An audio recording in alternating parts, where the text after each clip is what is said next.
Saya melanjutkan S2, alhamdulillah sudah lulus, tapi pembayaran belum ada uang. Kalau ada orang dermawan yang ingin membantu, alhamdulillah saya mau bersyukur. Kirimkan ke nomor 0. Ini boleh untuk dibaca karena itu rahasia.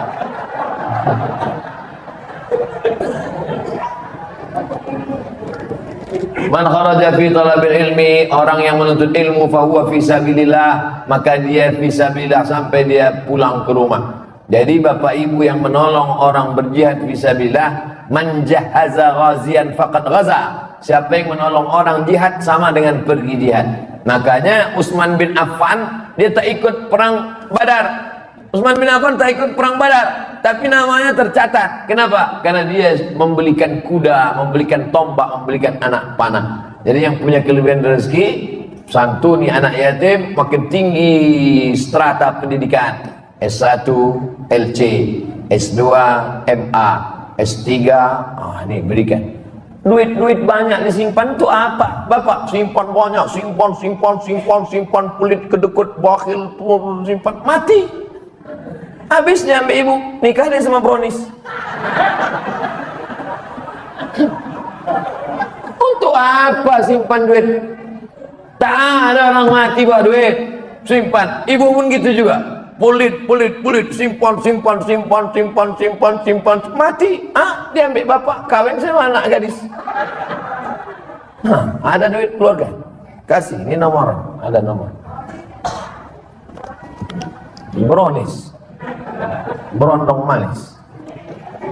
Assalamualaikum Ustaz. Waalaikumsalam warahmatullahi wabarakatuh. Selama hari raya Aidil Adha, sebelumnya mohon maaf kerana ini bukan soalan, tapi di atas soalan. Kami dari jemaah Gema Salawat Nur Jami Risalatul Qadiri, grup salawat cinta Rasulullah, mohon doa supaya kami tetap istiqamah dalam salawat, berqasidah, melantunkan lagu irama salawat jamaah. Maulaya salli wa sallim daiman abada ala habibika khalqi kullihim. Apa hukumnya bersolawat ramai-ramai ini pakai grup? Apa hukumnya? Hadisnya dalam Sunan Tirmidzi. Ketika Nabi sedang duduk, tiba-tiba ada seorang laki-laki memuji-muji Nabi, membuat syair puji-pujian. Ketika dia memuji-muji Nabi, sakata wa tabassama, Nabi diam dan tersenyum. Ada orang muji-muji Nabi, Nabi diam dan tersenyum. Maka itu disebut dengan sunnah takririyah. Seandainya Nabi menyuruh, buatkan pujian-pujian, selawat, buat. Itu namanya sunnah qauliyah. Seandainya Nabi yang membuat, namanya sunnah fi'liyah. Nabi tak ada menyuruh, Nabi tak ada membuat.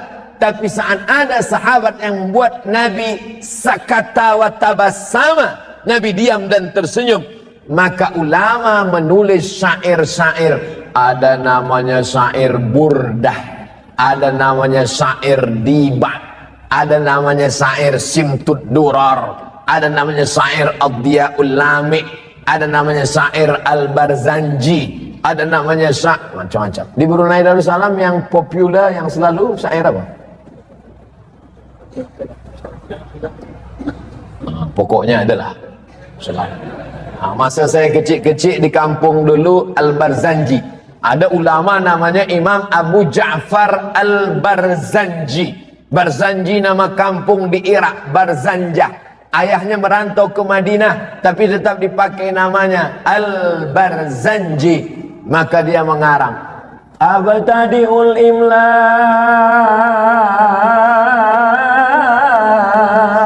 bismidzatil aliyah mustadirra faidal barakati ala ma ana lahu wa aula. Maka orang pun bersalawat. Abtadi'ul imla, kami mulai waktu yang kosong ini bismidzatil aliyah, dengan menyebut nama Allah yang maha tinggi, mustadirran faidal barakat, mengharapkan dapat barakah. Man shalla alayya salatan, siapa yang berselawat satu kali, sallallahu alaihi biha asyra, Allah balas 10 kebaikan, wa hutat anhu asyra sayiat, ditutupi 10 kesalahan, wa rufi'an lahu asyra darajat, dinaikkan 10 derajat tingkatan kemuliaan. Mudah-mudahan makin banyaklah pemuda-pemuda Islam yang mencintai salawat-salawat insyaallah. Amin ya rabbal alamin. Bagaimana cara menyikapi suami yang meninggalkan istri dan berniat untuk tidak memberi nafkah? Hai laki-laki, kalian punya kewajiban 5. Kasih binimu makan, pakaian, tempat tinggal, pendidikan, perhatian. Makan, sudah. Pakaian, sudah. Banyak sekarang laki-laki tak ngasih bini pakaian. Itu yang di mal-mal tuh. Ada yang kuya, ada yang tak berjahit, ada yang resleting belum berpasang. Ustaz nengok, tertengok tak sengaja. Saya tak ada niat nengok. Saya pas nengok lip tu nampak sikit. Pertama kasih dia makan, yang kedua kasih dia pakaian, ketiga kasih dia tempat tinggal yang layak sesuai dengan kemampuan. Yang keempat kasih dia pendidikan. Kalian yang mendidik dia. Kalau tak sanggup mendidik dia, suruh dia dengar pengajian. Perhatian, sanjungan. Perempuan suka disanjung-sanjung. Cemana abang tengok baju yang ku beli kemarin bang? Belum pernah abang menengok baju macam itu. Padahal berserak-serak simpang 5. Nah, kalau tidak kau berikan ini, maka perempuan ini punya wali. Jangan bodoh-bodohnya anak-anak gadis kita. Anak gadis ibu punya wali 6.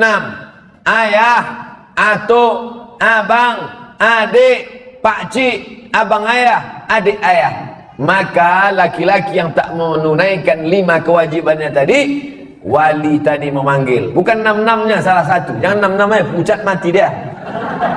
Salah satu aja. Ayah, abang, adik, pakcik. Aku sebagai wali, sini kau sini. Kalau kebetulan bapak tentara, polisinya cabut pistol, letakkan situ, lepas. Macam-macam, aku tembak kepala kau nanti. Kenapa tak kau kasih dia makan? Kenapa tak kau kasih dia nafkah? Apa ini? Perempuan yang dibodoh-bodohi. Ini tak dikasih nafkah, diam. Tak dikasih belanja, diam. Muka biru ditumbuk merah, diam. Kenapa kau tak melawan? Surga di bawah tapak kaki laki. Bodoh. Kalian perempuan punya wali. Perempuan punya wali. Bukan perempuan itu yang ngomong. Ini banyak sekarang perempuan ngomong langsung sama suami. Bukan begitu. Ada walinya yang mempertanyakannya. Nah, jadi kalau mengerti betul kata Nabi, hai para wali, para ayah, para abang, para kakek, para datuk, para pakcik, para paman, idza ja'akum man tardawna dinahu, kalau datang orang meminang anak gadismu, meminang adikmu, meminang cucu, pandanglah 2. Din, agamanya baik, wa khuluquhu, akhlaknya baik. Baik agamanya, baik akhlaknya, nikahkan dia. Jangan kau tengok mobilnya. Ini kalau datang naik Grab aja. Oh, datang naik Mercedes Benz, inilah dia. Rupanya rental. Pak Ustadz, bagaimana menghindari was-was semasa sholat? Was-was pertama datang dari air percikan, air kencing najis. Maka di dalam hammam, restroom mesti memakai terompah kayu. Dululah, sekarang yang buat terompah kayu lagi dipakai. Supaya apa? Sebab a'zamul waswasah, sebagian besar was-was itu datang daripada bilik, daripada mirhat, karena ada percikan air najis. Oleh sebab itu segala yang kecil dijaga. Selepas itu kita akan menghadap Allah Subhanahu wa taala, membaca a'udzubillahi minasyaitonir rajim, ta'awuz. Setelah itu membaca qul a'udzu birabbin nas, malikin nas, ilahin nas, min syarril waswasil khannas alladzi waswisu fi sudurin nas minal jinnati wan nas. Selepas itu menghadap Allah Subhanahu wa taala, sallu salatal muwaddi', anggaplah itu salat yang terakhir. Setelah itu serahkan kepada Allah. Datang macam-macam, la yukallifullahu nafsan illa wus'aha. Nabi punya anak namanya Fatimah. Sayyidatuna Fatimah punya anak namanya Sayyidina Husain. Husain punya anak namanya Sayyidina Ali. Muskil, datuknya Ali, cucunya Ali. Bila disebut dua Ali, Ali mana? Ali satu apa Ali dua? Maka untuk membezakan antara datuknya Sayyidina Ali dengan cucunya Ali, ditambahlah laqab Ali Zainal Abidin. Ali Zainal Abidin masuk mirhat, tempat qada hajat. Lepas keluar dari situ dia nak sembahyang, dia lepas bajunya, dia ganti baju baru.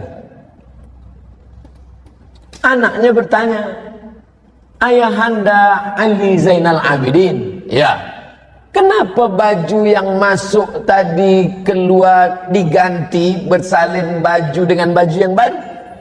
Kerana aku takut kaki lalat yang hinggap tadi membawa najis. Kaki lalat. Kita kadang kaki kambing pun tak peduli.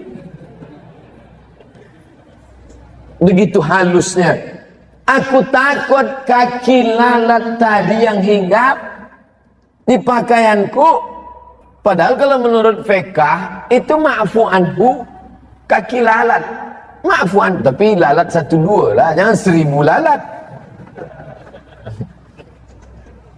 Lalu kata anaknya, Rasulullah sallallahu alaihi wasallam memakai kain yang dalam mirhat restroom tempat qada hajat, dia guna juga di saat salat. Maka Sayyidina Ali Zainal Abidin meninggalkan perbuatannya yang sangat amat warak tadi karena mengikut Nabi Muhammad sallallahu alaihi wasallam. Kisah itu disebutkan dalam kitab, nama kitabnya Tanbihul Mu'tarrin, peringatan bagi orang-orang yang tertipu, ditulis oleh ulama abad ke-10 Hijrah, namanya Al-Imam Abdul Wahhab Asy-Sya'rani.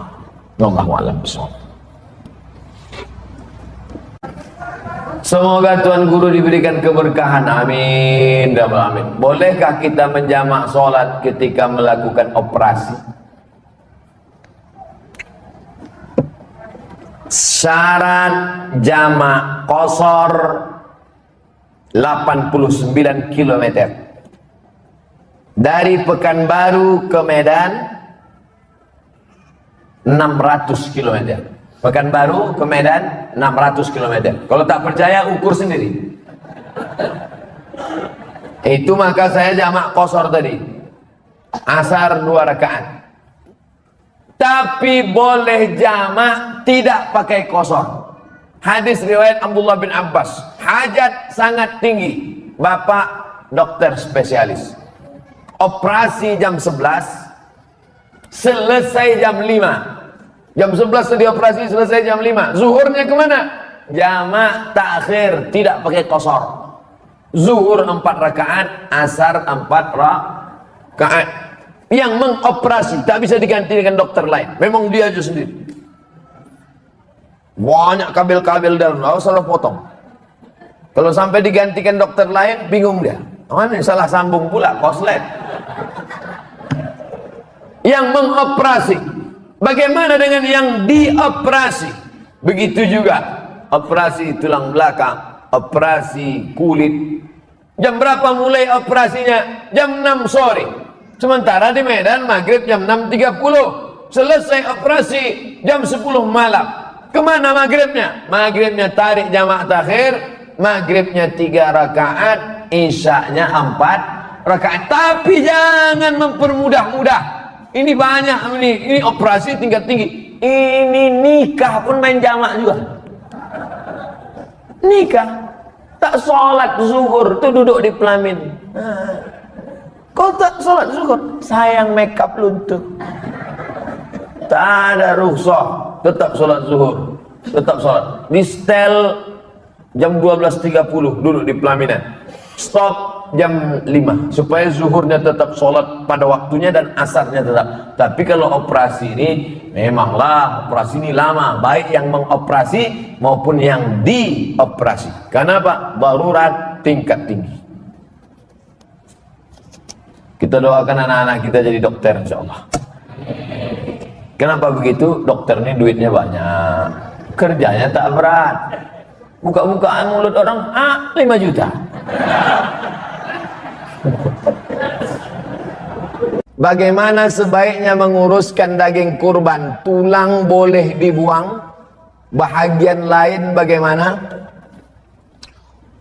Dulu masa zaman Nabi Muhammad sallallahu alaihi wasallam, Nabi menjaga kambing.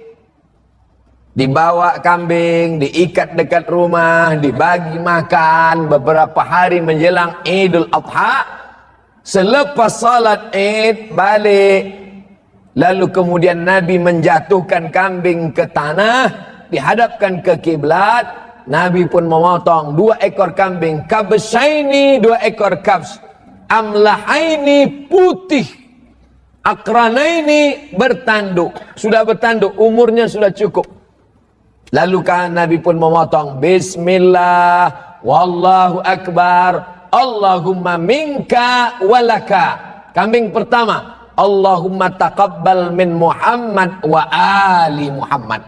Kambing yang kedua, Allahumma taqabbal min Muhammad wa ummati Muhammad sallallahu alaihi wasallam. Dibagi 3, 1/3 untuk ahli bait, 1/3 untuk jiran, tetangga, kerabat, 1/3 untuk fakir, miskin. Apakah semuanya mesti 1/3? Biji matanya dibagi 3 juga? Ada namanya urf. Urf, Quran, hadis, ijma', qiyas, syar'u man qablana, saddu zara'i, qaulus sahabi, istihsan, istishab, urf. Kalau menurut urf bahwa tulang ini bisa dibagi 3, bagi 3. Tapi kalau yang kecil-kecil, ma'fu anhu, termaafkan. Begitu juga tentang masalah kulit, tentang masalah. Ada yang memang boleh dibagi 3, bagi 3. Tapi ada yang rasa-rasa tak mungkin boleh bagi 3, ma'fu anhu, termaafkan. Wallahu a'lam bishawab. Ustaz, apa yang membedakan seorang makmum dengan seorang imam? Imam di muka, makmum di belakang. Ustaz ni macam jawaban anak TK. Al-imamu junnah. Imam itu penanggung jawab. Faqiraatul imam qiraatul makmum. Bacaan si imam menjadi bacaan makmum, maka bacaan imam mesti sempurna. Syarat menjadi imam 14. Buka dalam kitab Al-Fiqhul Islami wa Adillatuh Syekh Wahab Zuhaili menurut mazhab Syafi'i. Yang pertama, wali. Jadi kalau berkumpul orang di kota Medan ini, siapa yang paling layak menjadi imam? Wali kota. Kalau wali kotanya tak sanggup jadi imam, yang tak usah bersuara, imam zuhur, asar, diangkat imam. Imam yang kedua namanya imam ratib. Diangkatlah imam ratib. Kalau di Masjidil Haram itu Syekh Abdurrahman Sudais, itu diangkat oleh raja, oleh sebelum Salman, sebelum lagi Abdullah, sebelum lagi Fahad. Itu imam paling tinggi wali. Yang keduanya adalah imam ratib. Yang ketiga, ahfazuhum, yang paling banyak hafalan Qur'annya. Jadi kalau kumpul kita ramai-ramai, siapa yang paling layak jadi imam? Inilah yang hafiz. Ini sekarang banyak orang salah nih. Maju anak hafiz di depan, tuanya udah nikah dia. Pak, dia memang belum nikah, tapi hafal Quran. Bapak udah nikah berapa kali, tak hafal-hafal sama.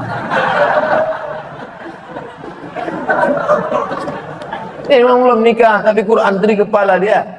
Dia tinggal klik keluar Quran. Bapak klik keluar hutang. Saya lihat ada beberapa masjid musola tempat imam itu lebih tinggi beberapa sentimeter. Boleh apa tidak Pak Ustaz? Makruh hukumnya kalau tempat imam itu lebih dari zira' sehasta. Sini tak ada sejengkal pun tidak. Kalau tempat imam itu lebih tinggi dari sehasta nih, makruh hukumnya. Dalam kitab Al-Fiqhul Islami wa Adillatuh. Dulu imam itu dibuat tinggi. Kenapa imam itu tinggi? Supaya suara imam sampai ke belakang. Karena waktu itu belum ada mikrofon. Maka suara imam tinggi. Bismillahirrahmanirrahim.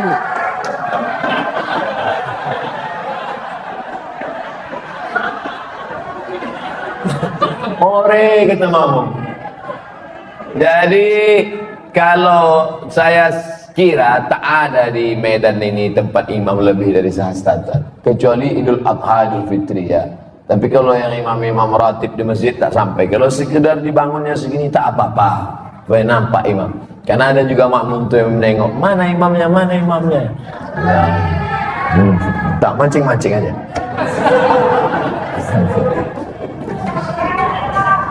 Kita lanjutkan. Assalamualaikum warahmatullahi wabarakatuh. Al-Fadil Ustaz. Waalaikumsalam warahmatullahi wabarakatuh. Apakah perlu menjawab azan yang telah dirakam, yang ditayangkan dalam radio atau television?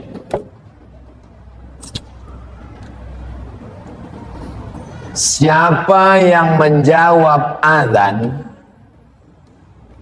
sama dengan ucapan muazzin kecuali pada lafaz hayya 'alas shalah, hayya 'alal falah, dia jawab dengan la haula wala quwata illa billah, halat lahu syafa'ati yaumal qiyamah, ditutup dengan doa wasilah. Allahumma rabb hadhihi ad-da'wati at-tammati was-salatil qa'imah ati sayyidina Muhammadan al-wasilata wal fadilah wasyarafa wad darajatal 'aliyata ar-rafi'ah wa ba'athallahumma maqaman mahmudan alladzi wa'adtah. Titik. Tapi dalam riwayat Al-Baihaqi ada tambahan, innaka la tukhliful mi'ad, halat lahu syafa'ati yaumal qiyamah, layak dia mendapatkan syafaatku pada hari kiamat. Itu yang azan siapa? Yang azan itu orang, manusia, bukan mesin, bukan CD, bukan DVD. Yang azan, kenapa? Karena yang membaca itu ada niatnya. Muazzin itu sebelum azan dia ada niatnya, sedangkan alat itu tak ada niatnya. Oleh sebab itu kita jawab. Adapun ada orang menjawab azan di radio, di television, dia jawab baik, tidak salah, terhitung sebagai zikir. Allahu Akbar, Allahu Akbar, Allahu Akbar, Allahu Akbar. Begitu juga dengan ketika mendengar ayat sujud tilawah. Nama ayatnya sajadah, nama sujudnya tilawah. Ada orang bertanya kepada salah seorang ulama, Syekh, ya, kalau saya mendengar orang membaca ayat sajadah, apakah saya sujud tilawah? Ya, sujud tilawah.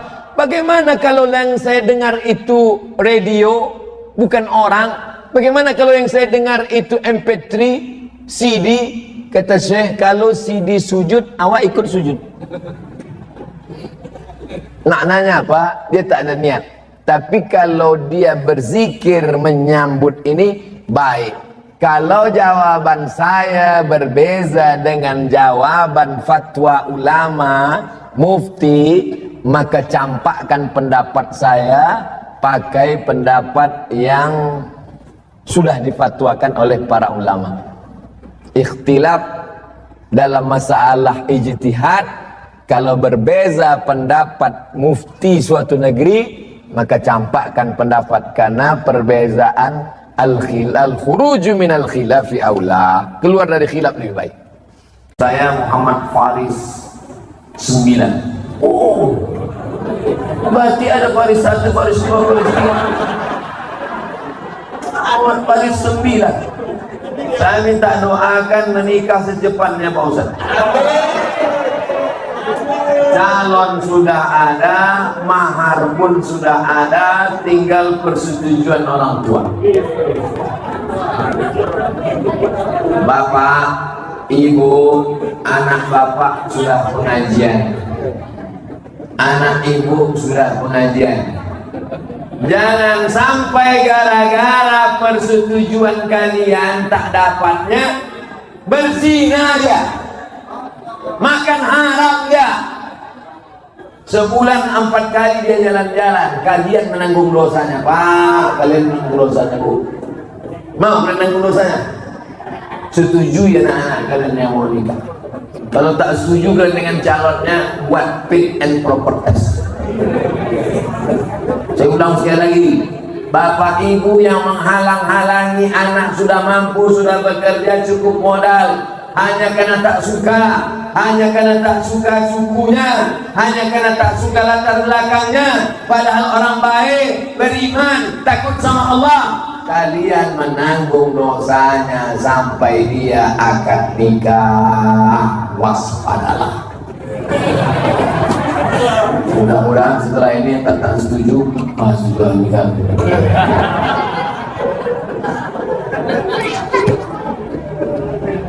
Yang ketawa yang anak-anak pula. Kan masih lama lagi. Nomor-nomor antrian 160 kan.